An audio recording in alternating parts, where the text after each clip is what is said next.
이번 시간에는 우리 색채 관리에 대한 과목의 첫 번째 시간이 색료입니다. 자, 색채 관리는 여러분들이 조금 어려워하시는 부분들이 굉장히 많긴 하지만 저희 컬러리스트 공부하는 과정 중에서는 색채 관리라는 과목을 여러분들이 잘 알고 계셔야지만 좀 더 이론적인 부분이 조금 더 잘 알고 계셔야지만 우리가 색을 관리하는 부분을 컬러리스트가 담당하기 때문에 기본적인 부분으로서 좀 일을 하는데 알고 계셔야 하는 부분들이 조금 많습니다. 좀 생소한 단어들이 굉장히 많기도 하고 그리고 좀 어려운 부분들도 있기도 해요. 그러니까 생소한 단어들이 많다 보니까 그거를 외워야 되는데 잘 안 외워지시는 거죠. 그죠? 그래서 조금 어려워하시는 분들이 많기는 한데 조금 잘 이해할 수 있도록 제가 설명을 잘 해드리겠습니다.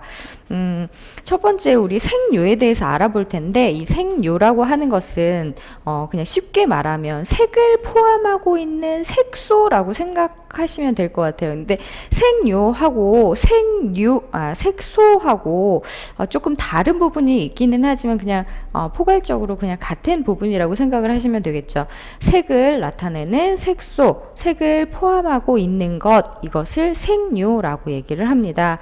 그래서 우리가 관리하는 데 있어서 색을 관리하는 데 있어서 색을 나타내 줄 수 있는 재료라는 거죠. 그래서 그 재료에 따라서 색상들이 나타나는 것이기 때문에 이 재료에 대한 부분은 여러분들이 잘 기억을 하고 계셔야 되는 부분입니다.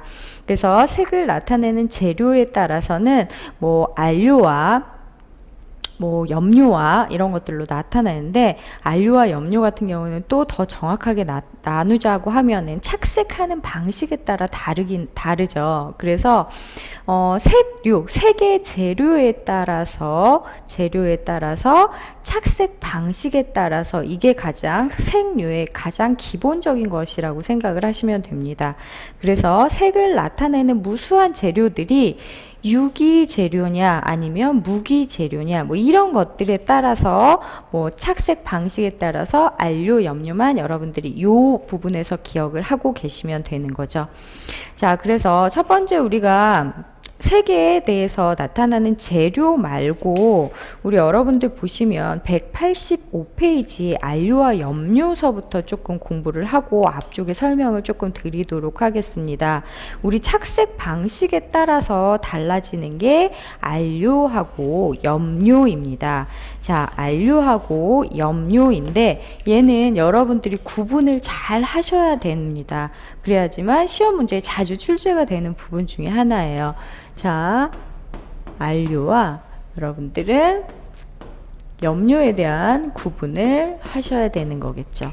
자, 안료하고 염료는 착색 방식에 따라서 두 가지로 분류를 합니다.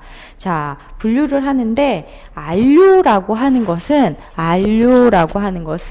물과 기름에 녹지 않아요. 근데 염료라고 하는 것은 물과 기름에 녹는다는 거죠. 그래서 물과 기름에 녹는 안료 같은 경우에는 여러분들이 생각하시는 물과 기름에 녹는 게 염료죠. 저도 잠시 헷갈렸어요. 자, 물과 기름에 녹는 게 염료예요. 자, 염료는 물과 기름에 녹기 때문에 우리 옷 만들 때 이렇게 색 입히잖아요. 그쵸? 제가 입고 있는 옷도 얘가 염색이 된 거죠. 그래서 이거를 물과 기름에 녹기 때문에 얘를 색을 나타내게 한 다음에 이러한 직물을 담가 놓은 거죠. 그래서 그 물이 흡착되게끔 착색되게끔 만들어 놓는 거예요. 그래서 염료라고 하면은 뭐 가장 쉽게 이해하는 염료라고 하면 옷에 물들이는 거, 우리 머리에 물들이는 거 이런 거 있죠. 그게 다 물이나 기름에 녹기 때문에 이런데 그거를 용액을 녹여서 입히게끔 만들면 얘가 흡착하고 착색돼서 염색이 되는 거라고 생각을 하시면 돼요. 그게 염료.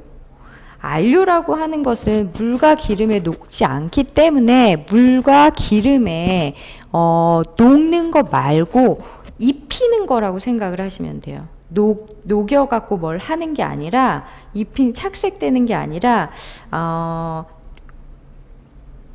표면을 입힌다고 생각을 하는 거죠. 그래서 안료라고 하는 거에 가장 기본적인 게 도료라고 생각을 하시면 돼요. 자, 도료라고 생각을 하시는 건 물과 기름의 반발성을 이용해서 뭐 플라스틱 위에 색을 입힌다거나 뭐 이렇게 하는 것들이죠. 그래서 여러분들 책 185페이지에 보면은 안료의 가장 대표적인 게 도료라고 나와 있습니다. 이 도료가 뭐 물체 위에 이제 건조하게끔 이렇게 스미게끔 만들어 놓는 게 아니라 따로 이렇게 입혀 놓는 거라고 생각을 하시면 되는 거죠.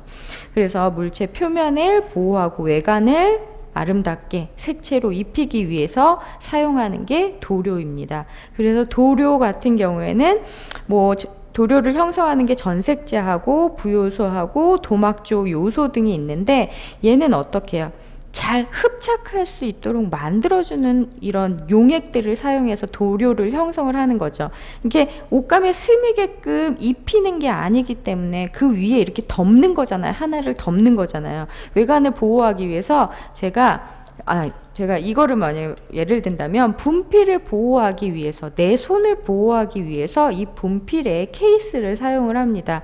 이 케이스를 사용을 하는데 이 케이스에 색을 어떻게 입힌 거죠. 그러니까 얘도 색을 입히면서 이 분필 케이스에 아름다움을 주기도 하고, 그 다음에 얘를 분필을 보호하는 용도로 사용하고, 이런 것들을 사용하는데 얘를 입혀 놓는 거죠. 그래서 이게 잘 입히도록 하게끔 하기 위해서, 흡착되게끔 하기 위해서 도료에서 사용되는 게 전색제, 부요소 뭐 이런 것들을 섞어서 더 잘 흡착될 수 있도록 만들어 놓는 거라고 생각을 하시면 되죠.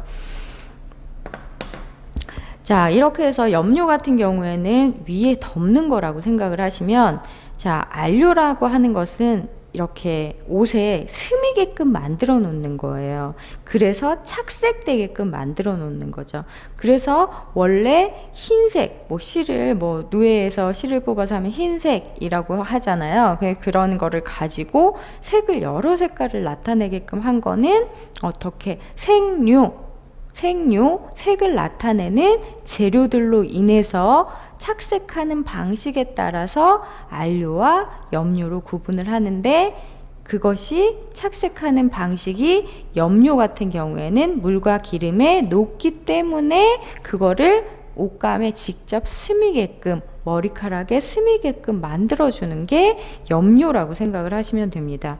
자, 이거 염료 같은 경우에는 뭐 천연 염료와 뭐 그 다음에 합성으로 만들어진 게 있겠죠. 인공적으로 만들어진 게 있겠죠. 그래서 뭐 여러분들 천연 염료를 추출을 할 때는 뭐 이런 데서 추출하죠. 식물, 잎, 아니면 열매 뭐 이런 것이나, 아니면 광물, 그 다음에 동물 막 이런 데서 색을 추출을 하잖아요. 자, 인공이라고 하면은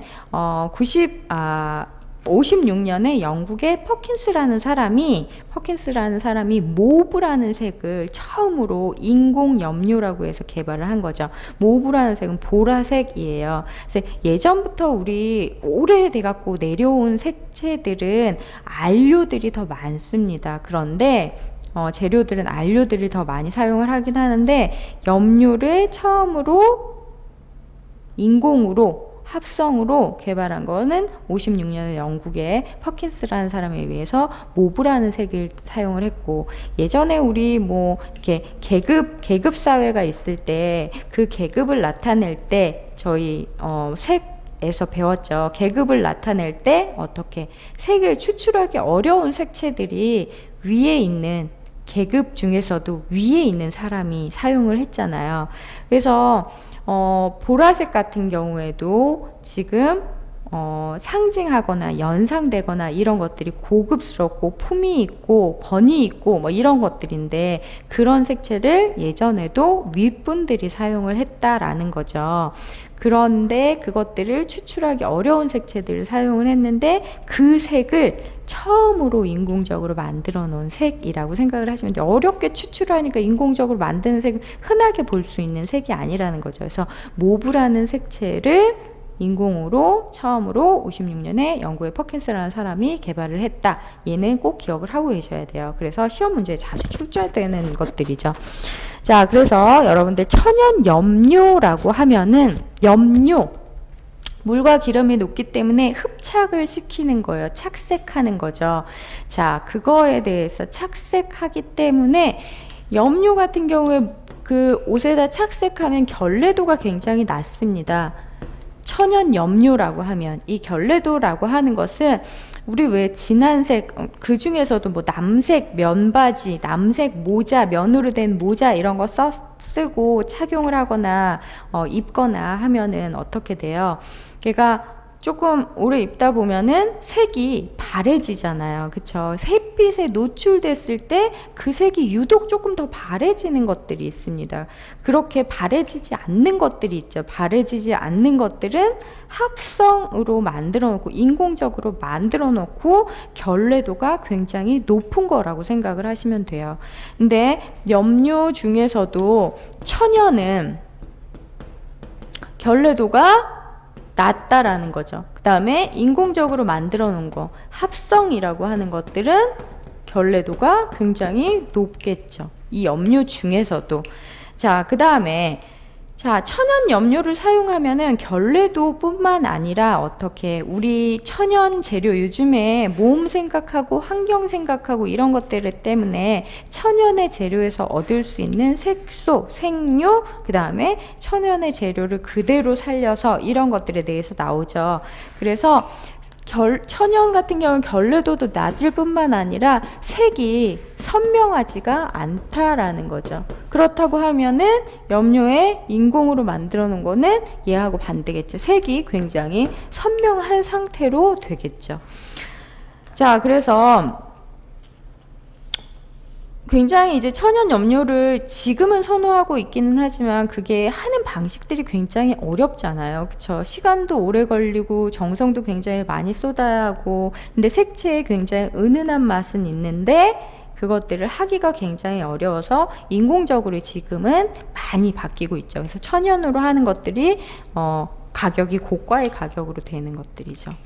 자, 그래서 천연 염료 같은 경우에 종류는 뭐 식물에서 나타나는 거, 광물에서 나타나는 거, 동물에서 나타나는 거 이런 것들에 대한 색채들을 여러분들이 기억을 하고 계셔야 합니다. 그래서 그렇게 묻는 문제들이 굉장히 많이 나오는 거죠. 뭐 꼭두선이는 홍색, 대표적으로 뭐 이제 이런 것들에 대해서 나와요. 꼭두선이는 홍색, 치자는 황색, 뭐 쪽이나 인디고는 지금 청색이라고 나왔죠. 이게 조금 더 자주 출제되는 앞쪽에 써 있는 게 조금 더 자주 출제되는 것들 중에 하나입니다. 자, 그 다음에 동물 같은 경우에는 뭐 코치닐은 뭐 적색, 적갈색, 그 중에 오징어 먹물을 이용한 세피아색은 시험 문제에도 더 자주 출제되는 거죠.